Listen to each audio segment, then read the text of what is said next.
Téléstar, vous est-il arrivé de participer à ce type de stage de développement personnel? Thierry Lhermitte, j'ai déjà fait un stage de respiration qui m'a fait beaucoup rire. Vraiment, je ne suis resté jusqu'au bout que pour pouvoir le raconter à mes copains. J'ai essayé de faire le maximum, mais il y a un moment où le ridicule est dépassé. Après, je n'ai aucun souci avec ces méthodes si cela peut faire du bien à chacun sans faire de mal aux autres. Tant que ce n'est pas dangereux et que ça ne donne pas d'explications foireuses, parfait. Quand si est enrobé de mysticisme et de fausses sciences, là ça me fait rire ou je condamne sérieusement. Seriez-vous partant pour des vacances en pleine nature dans une yourte ou tenez-vous à votre confort? Je fais des randonnées à cheval d'une durée d'une semaine très souvent. En gîte, sous la tente, j'adore ça. Je ne fais encore d'ailleurs. À l'image des personnages du film, vous est-il arrivé d'être au bord de la crise de nerfs? Pas à proprement parler. Mais j'ai traversé des périodes de déprime. Quels sont vos remèdes? Le rire, j'imagine.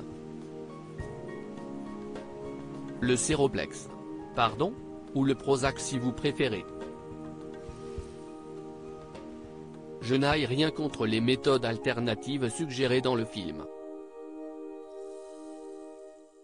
Mais si est-il vrai qu'un cas de réel besoin, j'aurais plutôt recours à la médecine traditionnelle et aux bons vieux antidépresseurs. Cette comédie parle des souffrances et des fragilités masculines. Est-ce que les hommes parlent difficilement de leurs problèmes, selon vous? Si est-il vrai que, de manière générale, les hommes sont plus réservés sur leur intimité? J'avoue que je ne parle pas de mes problèmes avec les copains, avec les femmes non plus. Et puis, il y a une forme d'égo chez l'homme à ne pas vouloir montrer ses faiblesses. Au fil du temps, on s'aperçoit que montrer ses faiblesses n'est justement pas une faiblesse. Au contraire, cela rend plus fort. Avec l'âge, je les assume plus facilement. Montrez-vous aisément vos émotions? J'appartiens à une génération dans laquelle on entretenait les hommes dans l'idée qu'il ne fallait pas les montrer, parce que c'était révéler sa vulnérabilité. Heureusement, la société a évolué. Je crois qu'aujourd'hui les hommes se lâchent davantage en public sans peur d'être jugés.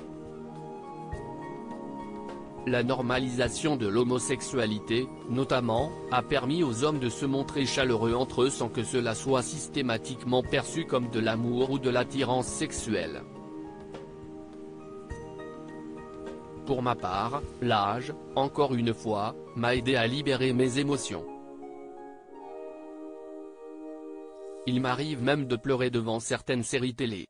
Yvan, l'un des personnages, est un écrivain qui a mal vécu sa célébrité.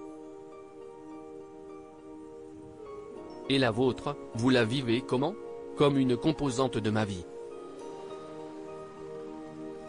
Ça donne beaucoup d'avantages, quelques inconvénients. Honnêtement, à l'étranger, on ne me connaît pas, et je ne me sens pas dévalorisé. Je le vis très bien. On vous arrête encore dans la rue pour vous parler de Popeye? Oui, bien sûr. Quand si est-il gentil, si est-il agréable.